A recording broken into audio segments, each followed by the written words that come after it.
जय हिंद दोस्तों कैसे आप। उम्मीद करता हूं कि आप अच्छे होंगे। दोस्तों जो मेरा आज का वीडियो है ये है डिफेंस प्रेशर पे। दोस्तों जैसा आपको पता है कि कल हियरिंग थी कोर्ट में ओआरओपी को लेकर, तो वो काफ़ी लंबी चली बहस। तो आज भी दोबारा हियरिंग है कोर्ट में ओआरओपी को लेकर। तो आई होप कि रिजल्ट आ जाए और हमें डेट आगे ना मिले। दोस्तों कल मैंने कुछ पॉइंट बताए थे आपको कि वकील को ये पूछने चाहिए, इस पे क्वेश्चन करना चाहिए, आर्गूमेंट करना चाहिए जज के सामने, दूसरे वकीलों के सामने। तो दोस्तों जो कल मैंने पॉइंट बताए थे उसमें से एक आध जो पॉइंट है वो वकीलों ने रखे कोर्ट में। तो उसकी जो पूरी बात है, जो भी कन्वर्सेशन हुई, बातचीत हुई, उसकी न्यूज़पेपर में आई है कि कल क्या हुआ कोर्ट में।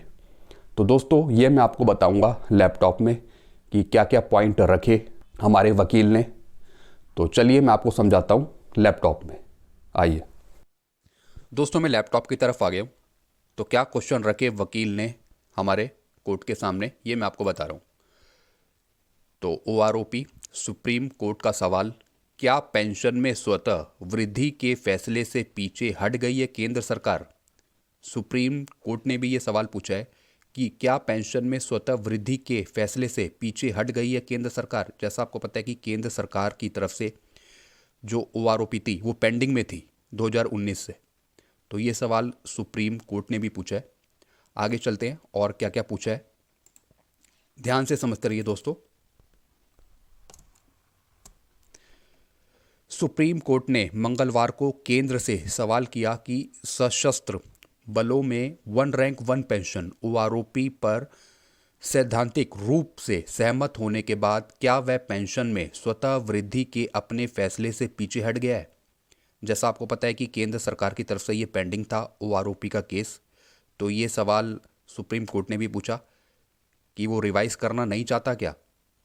जस्टिस डीवाई चंद्रचूड़ की पीठ ने सरकार से यह भी सवाल किया कि क्या वह 5 साल में एक बार आवधिक समीक्षा की मौजूदा नीति के स्थान पर स्वतः वार्षिक संशोधन पर विचार कर सकती है।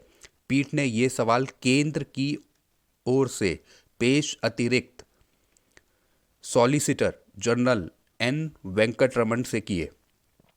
एएसजी ने 7 नवंबर 2015 की अधिसूचना को सही ठहराने का प्रयास किया। दोस्तों ये केस काफ़ी लंबे समय से पेंडिंग में था। ये बात वकील भी जानते हैं, सुप्रीम कोर्ट भी जानता है, लेकिन कोई भी हियरिंग का रिजल्ट नहीं आ रहा था। तो आई होप कि आज हियरिंग है, इस पे कुछ रिजल्ट आने की संभावना है। पीठ ने वेंकटरमण से कहा कि संसद में 2014 में रक्षा मंत्री द्वारा यह घोषणा किए जाने के बाद कि सरकार सैद्धांतिक रूप से ओआरओपी देने के लिए सहमत हो गई है, क्या सरकार किसी भी समय भविष्य में स्वतः वृद्धि करने के अपने निर्णय से पीछे हट गई है।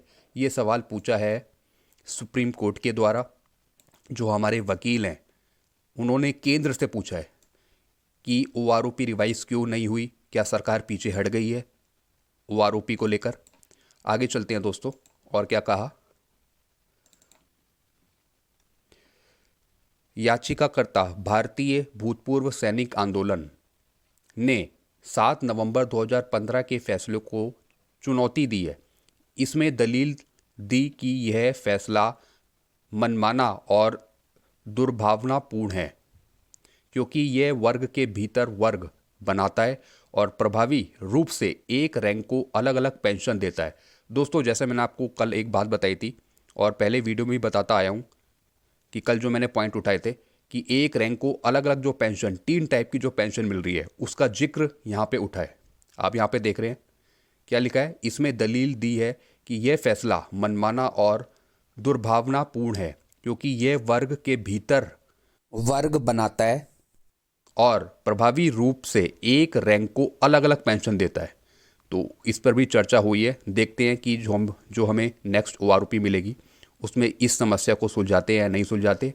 एएसजी ने कहा कि सर्वोच्च अदालत के कई फैसले हैं जिनमें कहा गया कि संसद में मंत्रियों द्वारा दिए गए बयान कानून नहीं है क्योंकि वे लागू करने योग्य नहीं हैं।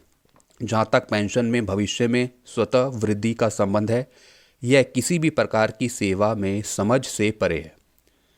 उन्होंने कहा कि 2015 का निर्णय विभिन्न पक्षों, अंतर मंत्रालयी समूहों के बीच गहन विचार विमर्श के बाद भारत सरकार द्वारा लिया गया एक नीतिगत निर्णय था। सुनवाई बुधवार को भी जारी रहेगी। जैसा पता है आपको कि आज बुधवार है, तो आज भी सुनवाई जारी रहेगी, बहस चलेगी और देखते हैं कि रिजल्ट आता है या नहीं आता।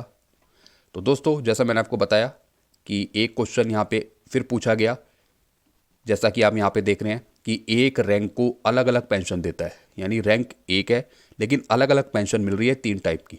तो इस पे भी क्वेश्चन उठा है कोर्ट में, तो आई होप इस पर भी काम होगा, इस पे भी मसले सुलझाए जाएंगे हमारे वकीलों द्वारा और एक अच्छी OROP हमें मिलेगी। तो दोस्तों, ये मैंने आपको बताया क्या क्या चीज़ें हुई वकीलों द्वारा, सुप्रीम कोर्ट द्वारा क्या क्या क्वेश्चन पूछे। तो दोस्तों, आपके भी कुछ सवाल हैं तो आप मेरे से कमेंट कर सकते हैं, पूछ सकते हैं। तो आपको ये वीडियो अच्छा लगता है तो वीडियो को लाइक करें और चैनल को आप सब्सक्राइब कर सकते हैं। Thank you very much.